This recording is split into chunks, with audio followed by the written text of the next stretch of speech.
চাচা। বাদাম বাদাম বহু বাদাম বাদাম। আরে ও চাচা। কে বলো তো?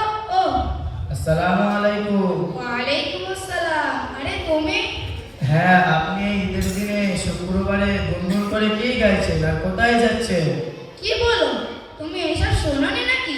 সারা বিশ্বে এই দুটি গান ছোট বাচ্চা থেকে শুরু করে বুড়ো বুড়িদের মধ্যে কত ভাইরাল হয়ে গেছে, আর তুমি বলছো যে আমি কি বলছি? আমি শুনিনি এ কথা বলিনি চাচা। আমি বলছি যে আপনি কি গুনগুন করে গাইতেই থাকবেন। আর আমি শুনেছি বলতে এটা তো এতটাই ভাইরাল হয়েছে যে বাদামের খোসা মোবাইল থেকে ডিলিট করতে কয়েক সপ্তাহ সময় লাগে। বাহ, সমাজের কি অবস্থা! আপনি একটা চাচা মানুষ হয়ে এই সমস্ত গান বলছেন। আর আপনাদের মতো পাকা দাড়িওয়ালা মানুষদের যদি বলা হয় মসজিদে উঠে ইসলামের একটি অন্যতম বিষয়, আজ মুয়াজ্জিন সাহেব আসেনি, আপনি একটু আজান দিন তো। আমি তো পারি আজান দিতে। আপনি আজান দিতে গেলে আপনার হাওয়া টাইট হয়ে যাবে। হাইয়া আলাস সালাহ কে বলবে হাইয়া আলাস সালাহ, এরকমই তো আজান দিবেন, এরকমই তো আজান দিবেন। এটাই তো আমাদের সমাজ। যাক, বাদ দিন। তা আপনি এখন কোথায় যাচ্ছেন? আর বলো না, মেয়েটাকে বিয়ে দিয়েছি, কদিন পর মা হবে, যাবে একটু মারে। কারণ জানো তো এখনকার সময় কেমন পরিস্থিতি, তার উপর আগের সপ্তাহে জোড়া গলা খেয়ে ফেলেছে, এই জন্য আরো বেশি বোন। সে কি কথা, জোড়া গলা খেয়ে ফেলেছে মানে? তুমি সমাজে উঠা বসা করো না নাকি? মেয়েরা নাকি জমজ গলা খেলে জমজ বাচ্চা হয়, এই একটা ভয় ছিল তো, তাই বাবার মাঝে যাচ্ছি। বাবা একটু যাতে মুখ তুলে পায়। চাচাজি, যদি জোড়া গলা খাইলে জোড়া সন্তান হতো, তাহলে যাদের মোটেই সন্তান হয় না তারা তো জোড়া গলা খেতে, বুঝতে পেরেছেন? আর আপনার মতো একটা মানুষ এমন শিরিক, কুসংস্কার, কুধারণা সন্তান দেওয়ার মালিক হলো একমাত্র আল্লাহ। তিনি যাকে চান তাকে সন্তান দেন, যাকে চান না তাকে দেন। কোনো জোড়া গলার ক্ষমতা নেই যে জোড়া সন্তান জন্ম দেবে। কি বলো? আমি যে এতদিন শুনে আসছি, এটা কি সম্পূর্ণ ভুল ধারণা আমাদের? হ্যাঁ চাচা, শোনা তো অনেক কিছুই যায়, কিন্তু বাস্তবের সঙ্গে তার কোনো মিল থাকে না। আপনিও তো এটাই শুনেছেন যে বালিশে বসতে নেই। কেন? কোনো আত্মীয় বাড়িতে গেলে বালিশে বসতে দেয় না। কি হবে না, পেছনে ফোড়া হবে? আপনার সঙ্গে আমার চ্যালেঞ্জ রইল, আপনি বালিশে বসবেন। কোনোদিনও কোনো ফোড়া হয়েছে? জীবনেও না। এসব প্রচলিত কথা। বালিশটা মাথায় দেওয়ার জায়গা, একটা সম্মানের জায়গা।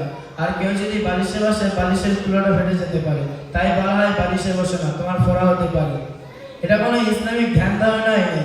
আর আপনাদের মতো মানুষের এমন ধারণা করা উচিত না চাচা। তা বলেন, আপনি এখন কোথায় যাচ্ছেন? বললাম না, মাজারে যাচ্ছি। একটু চাদর চড়াবো, তেল নেবো, ধুলো মাখবো, আর একটা মেয়ের জন্য একটু দোয়া করবো। বাবা যদি একটু মুখ তুলে তাকায়। চাচাজি, চাদর চড়াবেন, বাবা যদি মুখ তুলে দেখায়, তাই না? আপনি কোনো হাদিস কোরআন খুলে দেখাতে পারবেন যে কোনো মৃত ব্যক্তির উপরে হাজার হাজার চাদর চড়ালে এর দ্বারা কোনো উপকার হবে? যদি তাই হতো তাহলে বিশ্বের একমাত্র শ্রেষ্ঠ মহাপুরুষ হযরত মুহাম্মদ সাল্লাল্লাহু আলাইহি ওয়াসাল্লামের চাদর চড়ানো হতো। আর যা যা অভাব অভিযোগ সে সেখানে গিয়ে চাদর চড়তো, আর তাই তার পূর্ণ হয়ে যেত। এই যে বলছেন জোড়া গলা খাওয়া, মাজারে চাদর চড়ানো, এসব সবই শিরক। মহান আল্লাহ বলে লা তুশরিক বিল্লাহ ইন্না শিরকা লাযুলমুন আযীম, অর্থাৎ তোমরা আল্লাহর সমকক্ষে কাউকে শিরিক করো না, শিরিক হলো মহাপাপ। আপনাকে অনুরোধ করছি চাচাজি, এই শিরকের থেকে সরে আসুন। তা আপনার নয় একটা মেয়ের জন্য সমস্যা, তাহলে আপনার মোট সন্তান কটা? আমার মোট সন্তান দুটো। বড় মেয়েটাকে বিয়ে দিয়েছি, আর আজ ঝামেলাটা আসবে। দুইজন বাচ্চা? আপনার তো দেখে মনে হচ্ছে 60-70 বছরের বেশি হয়নি, নাকি আল্লাহ দেয়নি?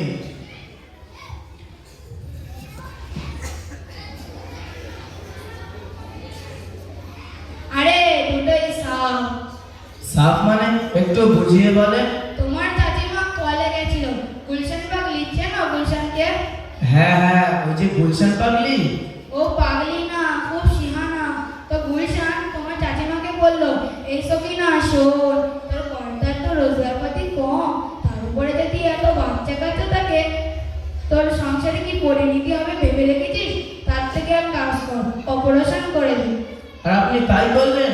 হ্যাঁ, তোমার চাচিমা আমাকে শোনালো, আর আমিও ভেবে দেখলাম আইডিয়াটা খারাপ না, তাই ডাক্তারখানায় গিয়ে সব সাফ করে দিলাম। আচ্ছা, আপনি না ডাক্তারখানায় গিয়ে সব সাফ করে দিলেন, তা আল্লাহ যখন জিজ্ঞাসা করবে তখন কি বলবেন? আল্লাহ যখন জিজ্ঞাসা করবে তখন বলবো, জানো না এখনকার পেপার পত্রিকায় লেখা থেকে হামদ হামারা দো, হামদ মানে আমি আর তোমার চাচিমা, আর হামারা দো মানে আমার দুটো সন্তান।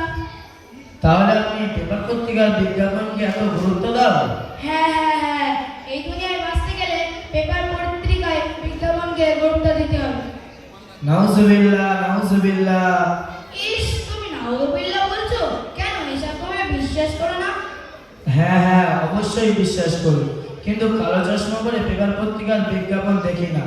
তাহলে যদি তাই হতো, তাহলে পেপারে তো কত অশ্লীল অশ্লীল ঠিকানা দেওয়া থাকে, যেখানে জিনায় লিপ্ত হওয়া যায়, এমনকি ফ্রি খিনজির ফ্রি পাওয়ার এক দেয়, লোনের এক দেয়। তাহলে কি তুমি যাবে? ছি ছি ছি, নাউযুবিল্লাহ, ওসব জায়গায় গেলে এইডস হয়। বাহ বাহ, তুমি তো প্রশ্নটাকে পার্থক্য করতে পেরেছো, কিন্তু তোমার হামদ হামানতটাও পার্থক্য করাটা উচিত ছিল। আজ সমাজে অনেক নারী আছে যারা এমন কাজ করে থাকে। আপনি কি জানেন চাচা, মহান আল্লাহ পাক বলেন যে সমস্ত নারীরা এমন কাজ করে তাদের হাতে পানি পান করাটাও হারাম। তুমি ঠিক বলেছো। আমি এতদিন কালো চশমা পড়েছিলাম। আমি এখন থেকে তওবা করছি, আর কখনোই এমন এমন ভুল কাজ করবো না। আল্লাহ পাক আমাদের সকলকে সঠিক বুঝদান করার তৌফিক দান করুন।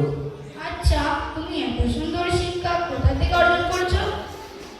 মিডিয়া সিদ্দিকা জালালিয়া মুমিনিয়া হিফজুল কোরআন মাদ্রাসায়, সেখানে আমাদের বড় হুজুর এবং সমস্ত শিক্ষক, সমস্ত হুজুররা সহযোগিতা করেন।